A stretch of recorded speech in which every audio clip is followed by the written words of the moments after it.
class 6. My name is Nitin and you are watching me on channel of Sanskar Sagar Public School. So from today onwards I will teach you English chapters according to your book. Okay, so your first chapter is the sentence. I have already taught you about this chapter, the sentence, but now onwards I will teach according to your books. Okay, your first chapter is the sentence. तो sentence क्या होता है बेटा? सबसे पहले बताया था कि अल्फ़ाबेट्स होते हैं ABCD. ओके, उससे मिलते उनको हम जब ज्वाइन करते हैं तो वर्ड्स बनते हैं, और फिर जब वर्ड्स मिलते हैं तो ये बनाते हैं सेंटेंस को. ठीक है, तो पहली बात जान लीजिए कि जो सेंटेंस होता है ना, ये ग्रुप ऑफ वर्ड्स होता है. ठीक है, ग्रुप ऑफ वर्ड्स होता है. It is a group of words, ठीक है, विच हैज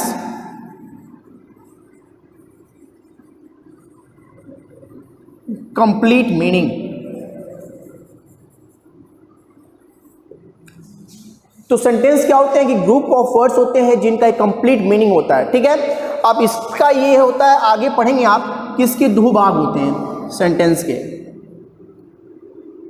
ठीक, और सेंटेंस क्या करता है ना, सेंटेंस तभी एंड होगा जिसके बाद फुल स्टॉप या तो लगा हो, या तो क्वेश्चन मार्क लगा हो, या तो एक्सक्लेमेशन मार्क लगा हो. ठीक है, ये सब जब एंड में आ जाएगा तो हमारा सेंटेंस हमारा कंप्लीट हो जाएगा. ठीक है, उसके बाद हमारा दूसरा सेंटेंस स्टार्ट होगा. अगर ये तीनों आ गए, ये फुल स्टॉप है, ये इंट्रोगेटिव मार्क है और ये एक्सक्लेमेशन मार्क है. ठीक, अब इसके दो पार्ट होते हैं. क्या होते हैं वो? सब्जेक्ट होता है और प्रेडिकेट होता है. ये बहुत ही इंपॉर्टेंट है. ठीक है, किसी भी सेंटेंस का दो पार्ट होता है. एक होता है सब्जेक्ट, जिसके बारे में बात की जा रही है. ठीक है, अभी देखो,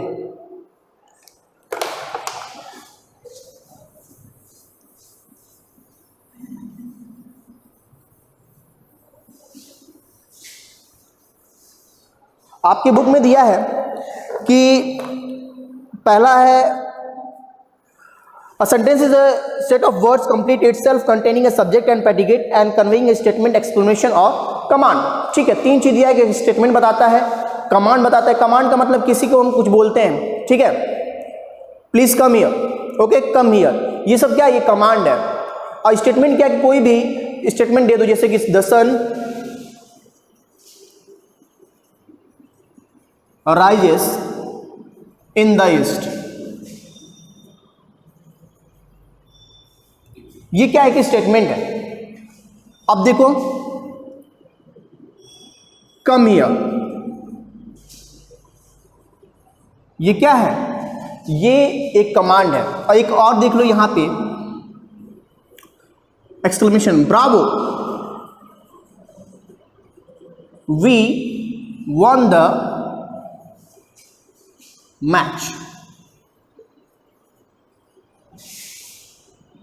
What a giant animal it is. ठीक है, ये है एक्सक्लेमेशन. यानी किसी भी चीज को जब भाव के साथ बोलते हैं हम लोग ना, उसको एक्सक्लेमेशन के लिए यूज करते हैं. तो ये स्टेटमेंट है, ये कमांड है. इंट्रोगेटिव सेंटेंस भी होता है अगर हमारे पास WH वर्ड्स आगे आ जाएं. ठीक है, या इज, हेल्पिंग वर्ब, आर, ये सब पहले आ जाएं. ठीक है, तो हमारे इंट्रोगेटिव सेंटेंस हो जाते हैं और इनके बाद हमारा इंट्रोगेटिव मार्क लगता है. ठीक है, जब भी इज, आर या WH वर्ड्स, ठीक है, ध्यान देना बेटा, WH, इज और आर, हमेशा ध्यान देना कि जब भी ये पहले आएंगे तो इनके बाद फुल स्टॉप या कुछ नहीं लगेगा. यहां पे क्या लगेगा? इंट्रोगेटिव मार्क लगेगा. इसको इंट्रोगेटिव मार्क कहते हैं. ठीक है, इसके बाद हम चलते हैं, सेंटेंस के बारे में इतना जान लिए हम. इसके बाद हम चलते हैं सब्जेक्ट और प्रेडिकेट के बारे में. सब्जेक्ट और प्रेडिकेट के बारे में पढ़ेंगे.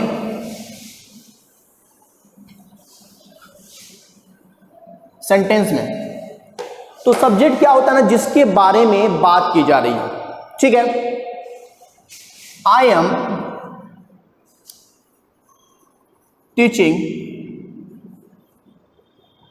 इंग्लिश। ठीक है, तो आई क्या, मैं क्या कर रहा हूं, परफॉर्म कर रहा हूं, क्या कर रहा हूं, इंग्लिश पढ़ा रहा हूं बेटा। ठीक है, तो ये क्या हो गया, सब्जेक्ट हो गया। और इसके बाद जितने भी वर्ड्स आएंगे वो प्रेडिकेट हो जाएंगे। जो भी मैं कर रहा हूं, जो या मेरे बारे में जो बताया जा रहा है, इसका मतलब कि जो मैं परफॉर्म कर रहा हूं, ठीक है ना, जो देखो मैं परफॉर्म कर रहा हूं तो मैं क्या हो जाऊंगा, परफॉर्मर हो जाऊंगा। मानी किसी भी एक्शन को जो परफॉर्म करता है, ठीक है, और जो एक्शन जो हो रहा होता है ना, यानी वर्ब के साथ जो भी एक्शन हो रहा होता है, ठीक है, उसको हम क्या कहते हैं, प्रेडिकेट कहते हैं। ठीक है, जैसे कैट इज ड्रिंकिंग मिल्क। ठीक है, तो कैट क्या है, ये सब्जेक्ट है। ठीक है, और ये क्या है, ये प्रेडिकेट है। जो एक्शन बेटा ना ये कैट कर रही है, क्या एक्शन कर रही है, ये कैट जो है ना दूध पी रही है। तो जो ये परफॉर्मर ऑफ द एक्शन कौन है, किसके बारे में बात की जा रही है, कैट के बारे में बात की जा रही है। ठीक है, द ताजमहल, ठीक है बेटा, सेंटेंस को देखो, द ताजमहल इज सिचुएटेड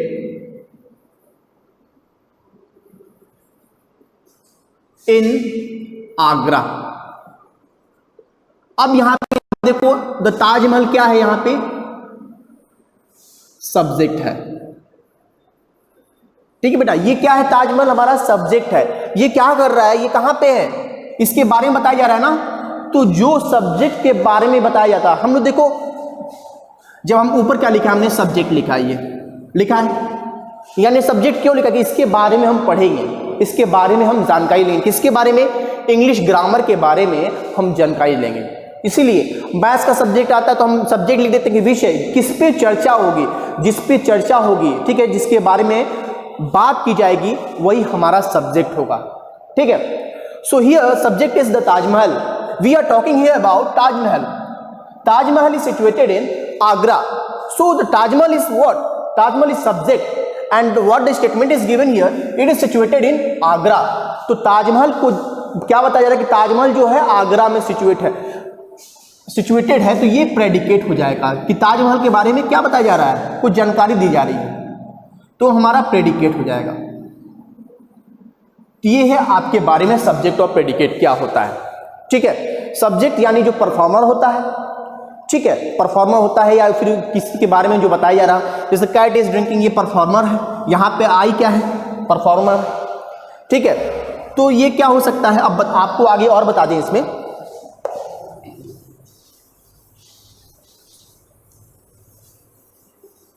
ध्यान दीजिए बेटा, आप पढ़ेंगे आगे नाउन प्रोनाउन। आपने पिछली क्लास में अपने नाउन प्रोनाउन को पढ़ा होगा। ठीक है, नाउन के बारे में जानते ही होंगे आप, नेम ऑफ पर्सन, प्लेस और एन ऑब्जेक्ट, ये नाउन होता है। और नाउन के जगह पे क्या यूज किया जाता है बेटा, बताइए, प्रोनाउन का यूज होता है। नाउन की जगह पे क्या यूज होता है, यानी ये भी नाउन की तरह काम करेगा। तो पहला एग्जांपल जो मैंने आई लिखा था, ये क्या है बेटा, मेरा नाम क्या है, नितिन, मैं नितिन क्या है, नितिन इज टीचिंग इंग्लिश। अगर लिखें नितिन इज टीचिंग इंग्लिश तो हो जाएगा कि नितिन मेरा नाम जो है नाउन हो जाएगा, लेकिन आई एम क्या हो जाएगा, प्रोनाउन हो जाएगा। ठीक है, अब एक और होता है नाउन फ्रेज, जो आप आगे पढ़ेंगे, अगले चैप्टर में आपको मैं पढ़ाऊंगा नाउन फ्रेज के बारे में। नाउन फ्रेज होता है, फ्रेज का मतलब होता है अ ग्रुप ऑफ वर्ड्स, अभी जान जाओ आप, फिर बताऊंगा आपको। अ group of words which has certain meaning. ठीक है, कुछ हद तक इसकी मीनिंग होती है, लेकिन बट नॉट कंप्लीट मीनिंग, मतलब इसकी कुछ मीनिंग होगी लेकिन कंप्लीट मीनिंग नहीं होगी बेटा। ठीक है, अब देखो noun phrase, the dog on the sofa seldom bytes.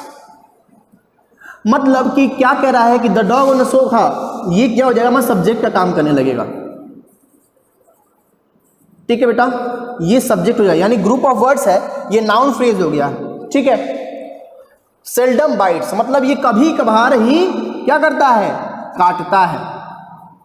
ये कभी कभार ही हमें, मतलब इस डॉग के बारे में बताया जा रहा है कि जो कुत्ता है जो सोफे पे बैठा है वो कभी कभार काटता है, तो इसके बारे में जानकारी दी जा रही है। तो ये क्या हो जाएगा, हमारा प्रेडिकेट हो जाएगा। ठीक है। अब आगे हम पढ़ेंगे। अभी इसको देखिएगा, आपके क्वेश्चंस में बुक में पीछे दिए होंगे, उसमें सब्जेक्ट प्रेडिकेट के बारे में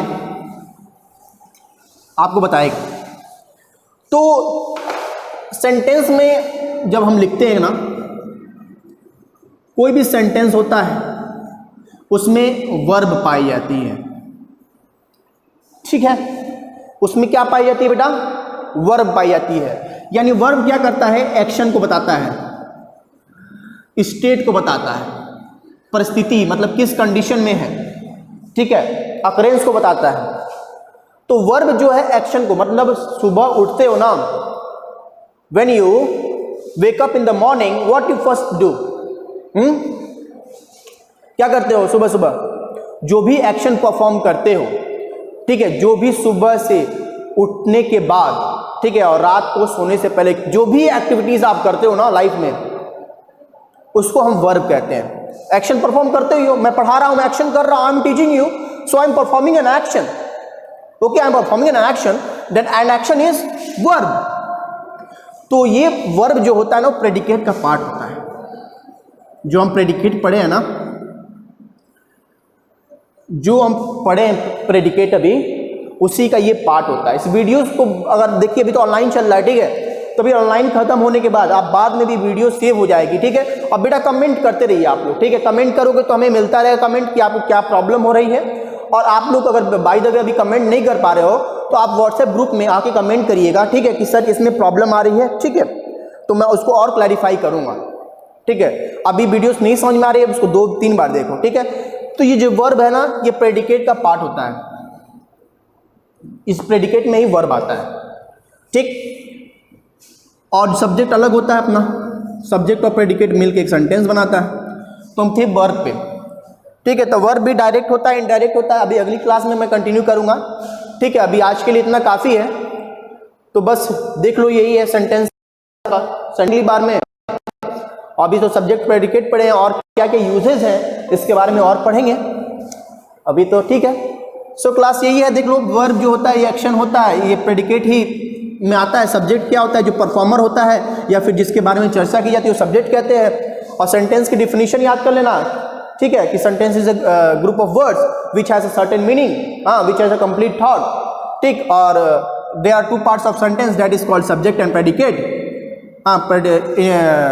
predicate there is a verb, okay, has a verb, बिना वर्ब के कोई भी सेंटेंस फॉर्म नहीं होता है। ठीक है, every sentence must have a verb. Okay class, कोई प्रॉब्लम है तो बताओ। ठीक है, बहुत अच्छा लगा, और वीडियोस को शेयर करो, ठीक है, अपने दोस्तों को भी शेयर करिए, और जितने भी हैं आपके दोस्त हैं, फ्रेंड्स हैं, उनको शेयर कीजिए। और कोई भी प्रॉब्लम्स होती है हमें बताइए, मैं रेडी हूँ आपके क्वेश्चंस का आंसर देने के लिए। So thank you very much class for your kind cooperation. Okay.